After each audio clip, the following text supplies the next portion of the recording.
Hello everyone, I'm Mariah Rich, and today I'd like to talk to you a little bit about promoting prosocial behaviors in children.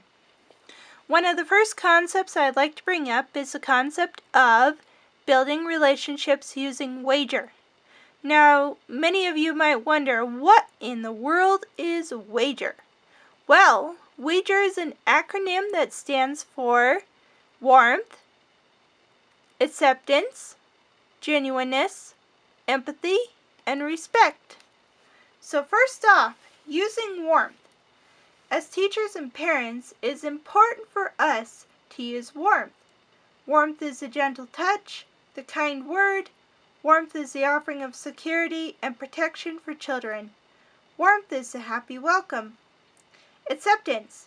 Acceptance means to basically accept the child for whoever he or she is, whatever their ethnicity or disability or gender or any of that.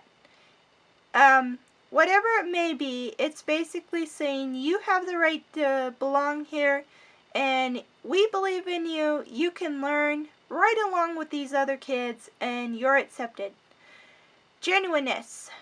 Genuineness is basically being genuine with the child, telling the child the truth, being straightforward and honest. Empathy.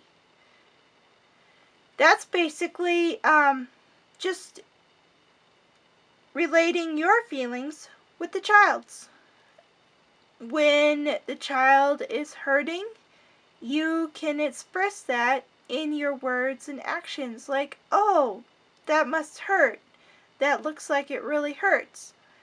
And basically explaining to the child that you understand how he or she is feeling and that you feel for them, and helping the child to recognize his or her feelings and the feelings of others and realizing that you care.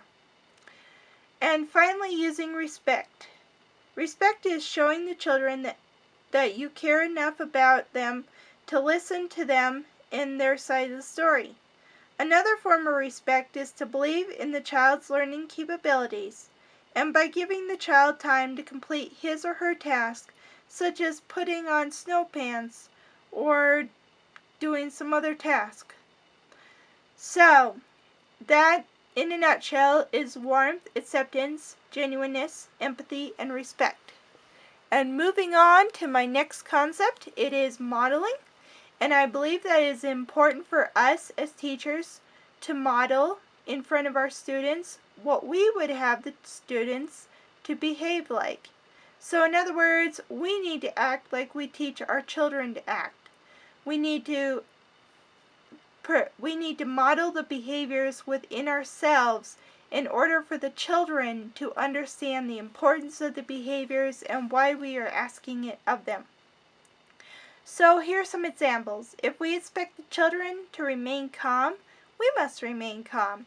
If we want the children to tell the truth, we must tell the truth. If we want the children not to push, we must not push them for any reason.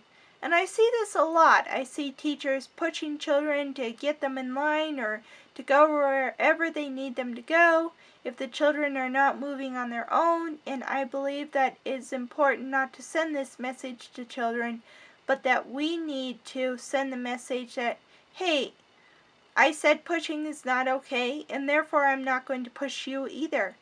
But, we still have to tell the children what they need to be doing and encourage them to do what they need to be doing.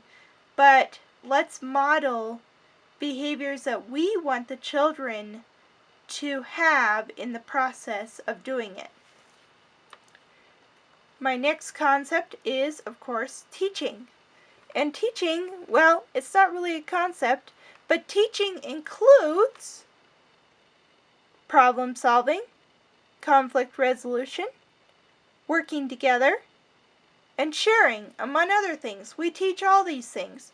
We use lesson plans. We teach the children many things, or we use teaching moments where the children are in the moment, and like with conflict resolution or problem solving, we might go up and say, hey, it looks like we have a problem here. What can we do about it?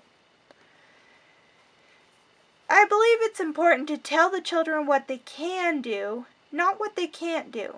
Instead of saying no, say yes. In other words, if the children are running in the hall and you want them to walk, say please walk instead of don't run. And that way it is a more positive way of telling the children what to do, and more of a likelihood that they will do it. And second, when the children act out, don't just put them in a corner, teach them a better way. After all, we're there as teachers, right? And so our job is to teach the children alternatives, and putting them in a corner does not teach them anything. It teaches them what we don't want them to do, but if we don't teach them what we want them to do, then what alternative they have than to repeat the behavior? Use specific praise. Praise is important, right? But have you ever considered what kind of praise you use? Well, here's some examples of praise that you could use. You used your words and worked out a solution. You and Sam are working together, building a great big bridge with your blocks. Annie was lonely, so you asked her to play. You used all different colors in your painting. You are really working hard. See, don't those sound really nice? I mean, we could say good job or you're doing great, but don't those sound so much nicer to acknowledge what the child is doing and the work that he or she is putting into it? I think it's really important to acknowledge this in children and to let them know, hey, we noticed and you're doing a great job. Keep it up. Finally, use personal messages. And here's some examples of personal messages. I see that you are having fun climbing up the slide, but I'm concerned that someone could get hurt. Our rule is to go up the stairs. Can you do that, please? And another one. I know that you and David are enjoying splashing paint at one another, but I can see that it's getting all over the floor. Let's work together to clean it up. And finally, my conclusion. There are many ways to promote prosocial skills. If you endeavor, in your endeavors to teach prosocial skills, always remember the following. First, model. Next, teach. Always praise. And finally, give personal messages. I want to thank you for listening, and I hope that you came to some good conclusions based on my little video. And always, don't forget to use wager. So, hope you enjoyed it. And here is my works cited. The wager concept came from the book Guiding Children's Social Development and Learning. And my pictures came from Microsoft Clipart. So I hope, like I said, that you enjoyed the video, and thank you so much for listening.